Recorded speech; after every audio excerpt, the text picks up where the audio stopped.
ಉಳಿಯುತ್ತಾ ಈ ಭೂಮಿ ತಾಯಿ. ನೀನಿದ್ದರೆ ಈ ಭೂಮಿ ಮೇಲೆ ರಾಜ ಮಹಾರಾಜರು ಮೆರೆದು ಹೋಗಿದ್ದಾರೆ. ಈಗ ಇಟ್ಟಿಗೆ ಭೀಮಾಂಬಿಕೆಯಾಗಿ ನಮ್ಮನ್ನು ಕಾಯಲು ಬಂದ ಮಹಾತಾಯಿ, ನಿನಗೆ ಕೋಟಿ ನಮಸ್ಕಾರಗಳು ತಾಯಿ. ನಾನು ನಿನ್ನಲ್ಲಿ ಕೇಳೋದಂದ್ರೆ, ನನಗೆ ತಾಳಿ ಕಟ್ಟಿದ ನನ್ನ ಗಂಡ ಹಾಗೂ ನನ್ನ ತಮ್ಮ, ಈ ನಮ್ಮ ಧರ್ಮ ತುಂಬಿದ ಮನೆ ಯಾವಾಗಲೂ ನಗುನಗುತ್ತಾ ಇರುವಂತೆ ಆಶೀರ್ವಾದ ಮಾಡಿ ತಾಯಿ, ಆಶೀರ್ವಾದ ಮಾಡಿ.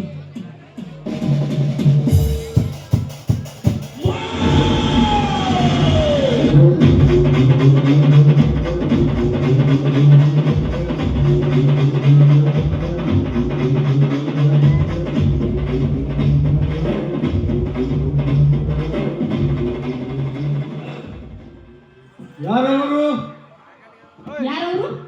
ನಾನೇ, ಈ ನಾಡಿನ ಹೆಸರಾದ ರಾಜವರ್ಮನ ತಮ್ಮ, ಅರ್ಥಾತ್ ಪ್ರೇಮದ ತರಂಗದ ನಿತ್ಯ ತೂಗುವಲ್ಲಿ ಬಂದ ಯುವರಾಜ ಈ ರವಿವರ್ಮ ಅಂತ. ಓಹೋ ನೀಚ, ನೀನೇಕೆ ಇಲ್ಲಿಗೆ ಬಂದೆಯೋ? ಅಂದು ಕೈ ತಪ್ಪಿದ ಕಳಿಸಿದ ಮಾಂಗಲ್ಯವನ್ನು ಮರಳಿ ಹೊಸನಿಂದ ಚೈತನ್ಯ ತುಂಬಿ ನಿನ್ನ ಕೈ ಹಿಡಿಯಲು ಬಂದಿರುವೆ. ಮುಚ್ಚ ಬಾಯಿ ಮೂರ್ಖ, ನಾನು ಯಾರೆಂದು ಗೊತ್ತೇನೋ? ಈ ಊರಿನ ನಾಯಕ, ಈ ಊರಿನ ದೊರೆ ಶ್ರೀರಾಮಚಂದ್ರನ ಹೆಂಡತಿ ನಾನು. ಶ್ರೀರಾಮ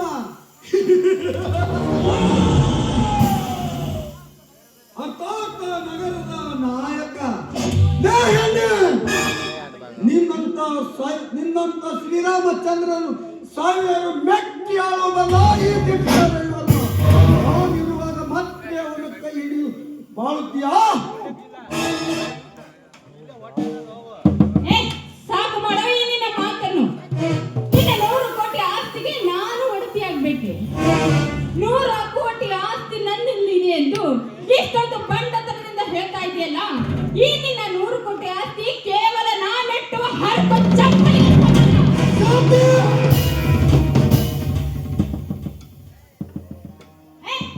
ಚೀರ್ಬೇಡ ನಾಯಿ, ಹೀಗೇಕೆ ತಗೊಳ್ತಾ ಇದೀಯಾ? ಹೆಣ್ಣು ಅಂದ್ರೆ ಏನೆಂದು ತಿಳಿದುಕೊಂಡಿದ್ಯಾ? ಈ ಶಾಂತ ಶಿವನ ಸನ್ನಿಧಿಯಲ್ಲಿ ಶ್ರೀರಾಮಚಂದ್ರನ ಕೈಯಲ್ಲಿ ತಾಳಿ ಕಟ್ಟಿಸಿಕೊಂಡ ಮುತ್ತೈದೆ ಹೆಣ್ಣು. ಮೇಲಾಗಿ ಗರತಿ ಹೆಣ್ಣು ನಾನು. ಈ ಗರತಿ ಹೆಣ್ಣಿನ ಮುಂದೆ ನಿನ್ನ ಆಸ್ತಿಯಿಂದ ಅಂತಸ್ತಿನ ಬೊಗಳಬೇಡ ನಾಯಿ. ಪಂಚಾಯಿತಿಯಲ್ಲಿ 100 ಜನರ ಮುಂದೆ ಕುಂತು ನ್ಯಾಯ ಹೇಳುವ ನನ್ನ ಗಂಡನ ತೋರ್ಪಡಿಗೆ ಸಮಾನ ಈ ನಿನ್ನ ಆಸ್ತಿ.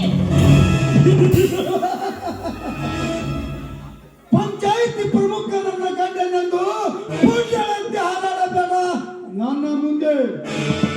ಶಾಂತ, ಈ ಸಮಾಜದಲ್ಲಿ ನಿನ್ನನ್ನು ಒಂದು ಮಾತು ಹೇಳ್ತೀನಿ ಕೇಳು. ನಿನ್ನ ಪಂಚಾಯಿತಿ ಒಂದು ಸಲ ಈ ಯುವಕರ ಮುಂದೆ ಬೀಸಿದರೆ ಮಸಿ ಹೊತ್ತು ಕುಂಡ್ರವನು ನಿನ್ನ ಮುಂದೆ ಬಂದು ಅದು ನಿನ್ನಂತವರಿಂದ ಸಾಧ್ಯವಿಲ್ಲ. ಅದು ನಿನ್ನ ಅಪ್ಪನಿಂದಲೂ ಸಾಧ್ಯವಿಲ್ಲ. ವಜ್ರವನ್ನು ತಿಪ್ಪೆಯಲ್ಲಿ ಮುಚ್ಚಿಟ್ರು ಕೂಡ ಅದು ವಜ್ರದಂತೆ ಹೊಳೆಯುತ್ತದೆ ವಿನ ನಿನ್ನ ಹಾಗೆ ತೂಗು ಹಿಡಿದು ಕಪ್ಪಡದಂತೆ ಕಾಣೋದಿಲ್ಲ. ಸಾಧ್ಯವಾಗದನ್ನು ಸಾಧಿಸಲು ಹೊರಟಿರುವ ಈ ರವಿವರ್ಮನಿಗೆ ಈ ಕುತಂತ್ರ ಮಂತ್ರವನ್ನು ತುಂಬಿಕೊಂಡಿರುವ ಇಂದು ಬರುವುದು ನಿನ್ನ ಮನೆಗೆ ಬಾಗಿಲಿಗೆ ಚಾವಿ.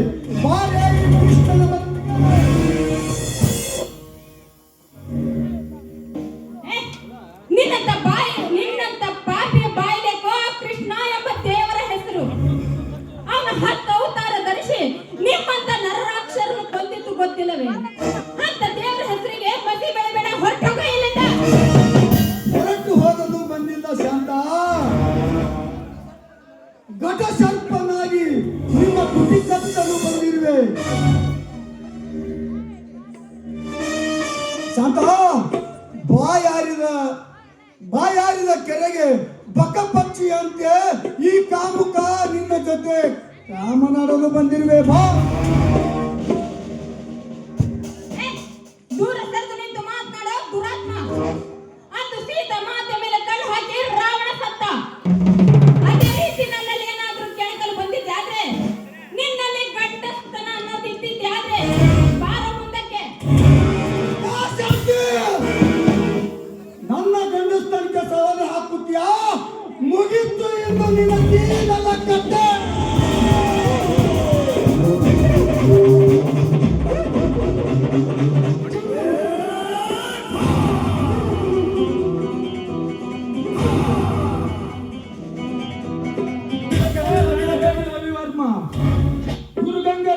ಗುಡಿಯ ಮುಂದೆ ನನ್ನ ಅಕ್ಕನ ಕೈ ಮುಟ್ಟುವೆಯ ಮಗನೇ, ನಿನ್ನ ಶಿರ ಕಡಿಯದೆ ಬಿಡಲಾರೆ.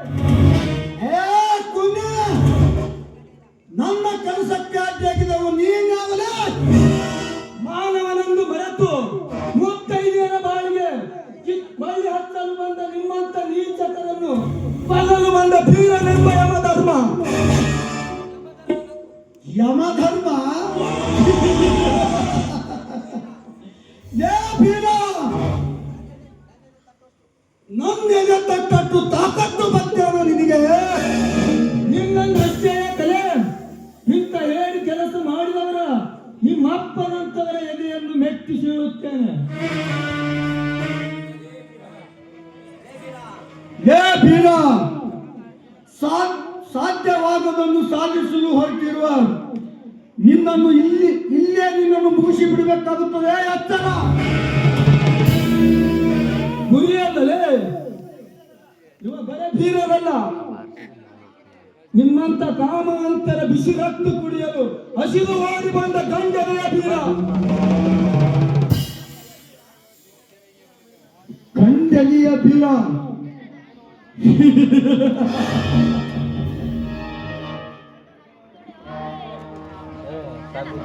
ಕುರಿಯಲ್ಲಲೇ ನಿನ್ನ ಪಾಪದ ಕೊಡ ಒಡೆದು ಈ ನಾಡಿನ ಜನತೆಗೆ ಶಾಂತಿ ನೀಡಲು ಬಂದಿರುವ ಪಣತಟ್ಟು ಬಂದ ಬೀರ. ಗಂಡಲಿಯ ಬೀರ. ಇವಳನ್ನು ಮದುವೆ ಮಾಡದೆ ಆ ಸಣ್ಣನ ಕೈ ಹಿಡಿದು ಅವನು ಹಾಕುದು ಎಂದಲನ್ನು ಅನ್ನ ತಿಂದು ನನಗೆ ಬಗಳುತ್ತೀಯಾ? ನಾಯಿ, ನನ್ನ ಅಕ್ಕನನ್ನು ನಿನ್ನ ಕೈಗೆ ಸಿಲುಕಿಸಿ ಹೋಗಲು ನಾನೇನು ಬಳಿ ತಟ್ಟಿಲ್ಲ. ಈ ವೀರ ಹರಕ್ಕೆ ಕಂಕಣ ಕಟ್ಟಿಸಿ ಬರಣಿಗೆ ಬಂದಿದ್ದೇನೆ.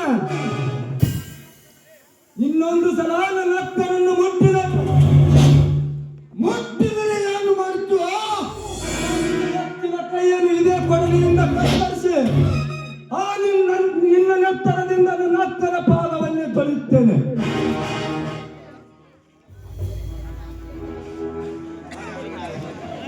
ಹಾಗಿದ್ದರೆ ಹಿಂದೆ ನಿನ್ನ ಆಸ್ತಿಯನ್ನು ಎತ್ತಿ ಹಾಕಿದ್ದಾರೆ. ಅವಾಗ ನಿನ್ನ ಹಿರಿಯಣ್ಣನನ್ನು ನಿನ್ನ ತಂದೆ ತಾಯಿಯನ್ನು ಕೊಂದಿದ್ದಾರಲ್ಲ, ಆವಾಗ ಎಲ್ಲಿತ್ತು ಈ ನಿನ್ನ ತಾಕತ್ತು? ಮರೆತು ಹೋದ ನನ್ನ ಹೃದಯದ ಕಿಚ್ಚನ್ನು ಮತ್ತೆ ಉರಿ ಹತ್ತಿಸಿ ಬಿಟ್ಟೆಯ. ನನ್ನ ಹಾದಿನಂತ ಸಂಸಾರದಲ್ಲಿ ವಿಷ ಬೆರೆಸಿ ನನ್ನ ಹೆತ್ತವಳನ್ನು ಯಮಪೂರಕ್ಕೆ ಕಟ್ಟಿ ಕಳಿಸಿ ನನ್ನ ತಮ್ಮನನ್ನು ಕತ್ತೊಯ್ದ ರುಂಡ ಬಿಡಲಾರ.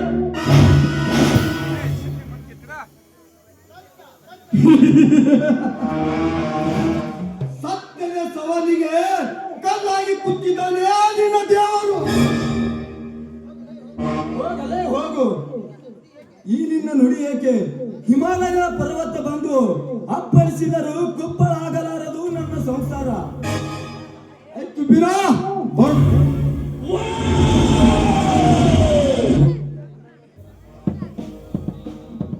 ಸರಿಯಾದ ಸಮಯಕ್ಕೆ ಬಂದು ಈ ಅಕ್ಕನ ಮಾನ ಪ್ರಾಣ ಕಾಪಾಡಿದೆ ಅಪ್ಪ. ನಿಜವಾಗ್ಲೂ ನನ್ನ ಪಾಲಿಗೆ ಧೀರ ನೀನು.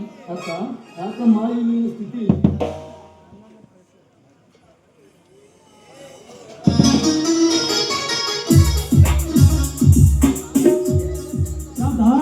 ಆ ಗೋರಕನಿಂದ ಪೂಜೆ ತೊಡಗಕ್ಕೆ ರೀ, ಬೇಗ ಬರ್ಬೇಕಂತಾನೆ ಮಾಡಿದೆ. ತಮ್ಮ ಬಂದಲ್ಲ, ಅವನ ಜೊತೆ ಮಾತಾಡುತ್ತಾ ನಿಂತಿದ್ದೆ. ಇರ್ಲಿ ಬೀರ, ನೀನು ಎತ್ತಿನ ಚಿಕ್ಕಡಿಯನ್ನು ಆ ಕಡೆ ಬೆಳೆಸಿ ನಿಂದಿರಿಸು. ನಾನು ನಿನ್ನ ಅಕ್ಕ ಜೊತೆಯಲ್ಲೇ ಬರ್ತೇವೆ. ಆಯ್ತು ಮಾಮ. ರೀ, ಬನ್ರಿ, ಆ ತಾಯಿಗೆ ನಮಸ್ಕಾರ ಮಾಡಿ. ಅಮ್ಮ ಚಂಪಾದೇವಿ, ನೊಂದು ಬೆಂದಿರುವ ನಮಗೆ ಒಂದೇ ಒಂದು ಮಗುವನ್ನು ದೊರಕಿಸಿ ಕೊಡುತ್ತಾರೆ. ರೀ, ಆ ತಾಯಿ ಮೇಲೆ ಅಷ್ಟೊಂದು ಆಳವಾದ ಭಕ್ತಿ ಅಲೆ ಏನ್ರಿ ನಿಮ್ಮಲ್ಲಿ? ಆ ಭಕ್ತಿ ಅದೇ ಸಲುವಾಗಿ ಒಂದು ಭಕ್ತಿಯನ್ನು ಗೀತೆಯನ್ನು ಹಾಡಬಾರದೆ ನನ್ನ ರಾಣಿ.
ಹಾಯ್ ಡಿಯರ್, ಏನು ಅರ್ಜೆಂಟಾಗಿ ಬರ್ಬೇಕಂತ ಫೋನ್ ಮಾಡಿದ್ರಲ್ಲ, ಏನ್ ಕಾರಣ?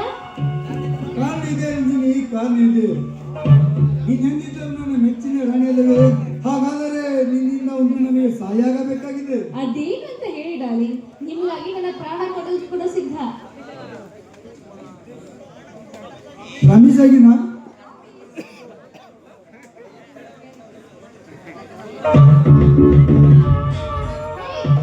ಏನ್ ಹೇಳ್ತಾ ಇದ್ರ ನೀವು? ನಿಮ್ಮನ್ನ ಕೈ ಬಿಟ್ಟು ನಾನ್ ಬೇರೊಬ್ಬನ ಕೈ ಹಿಡಿಬೇಕಾ?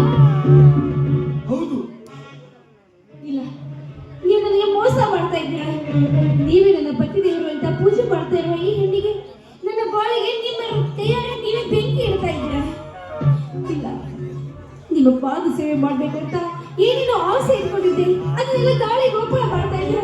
ನೀವು ಮನುಷ್ಯರಲ್ಲ, ರಾಕ್ಷಸರು. ಇದನ್ನು ಅಪ್ರೀತವಾಗಿ ತಿಳಿದುಕೊಂಡು ಪಾತಾಳ ಸೇರಿದ ಹುಚ್ಚಿ. ನೀನೇನಿದ್ದರೂ ನನ್ನ ಒಳಗೆ ಅಂದ ಮೇಲೆ ಈ ನನ್ನ ಕೈ ಹಿಡಿದರೆ ನೀನು ಈ 2 ಅಂತಸ್ತಿನ ಆಸ್ತಿಗೆ ನೀನೇ ಕುಬೇರನ ರಾಣಿಯಾಗಿ ಮೆರಿತ್ಯ. ಬೇಡಿ ರಾಜ, ಪ್ಲೀಸ್ ನನ್ನ ಮಾತನ್ನು ಕೇಳಿ. ಅವನೊಬ್ಬ ದೊಡ್ಡ ವ್ಯಕ್ತಿ, ಈ ಊರಿನ ನ್ಯಾಯದ ತಂದೆಯವನು. ವಯಸ್ಸಿನಲ್ಲಿ ಚಿಕ್ಕವನಾದರೂ ಕೀರ್ತಿಯಲ್ಲಿ ಆಕಾಶದ ಎತ್ತರಿದ್ದಾನೆ. ಹಾಗಿದ್ಮೇಲೆ ಇದೆಲ್ಲ ನನ್ನಿಂದ ಹೇಗೆ ಸಾಧ್ಯ ಹೇಳಿ? ಹೆಣ್ಣಿಗೆ ಸಾಧ್ಯವಾಗುವುದೊಂದು ಯಾವುದೂ ಇಲ್ಲ ಈ ಸಮಾಜದಲ್ಲಿ. ಹಾಗಿದ್ದರೆ ನೀನು ಈ ಪ್ರೇಯಸಿನ ಮುಂದೆ ಒಂದು ಹಾಡನಾದರೂ ಹಾಡಬಾರದೆ? ಆಯ್ತು, ನಿಮ್ಗಿಂತ ಹೆಚ್ಚು ನನಗೆ ಇನ್ನೇನಿದೆ ಹೇಳಿ. ನೀವು ಹೇಳಿದಾಗೆ ನಾಳೆನೇ ಆ ಶ್ರೀರಾಮಚಂದ್ರನಿಗೆ ಪ್ರೇಯಸಿ ನಾನಾಗಿ ಅವನ ಮನೆ ಸೇರಿ ಅವನ ಮನೆಯಲ್ಲಿ ಸರ್ವನಾಶ ಮಾಡ್ತೀನಿ. ಓಕೆನಾ ಡಾರ್ಲಿಂಗ್? Come on.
ಕವಿತಾ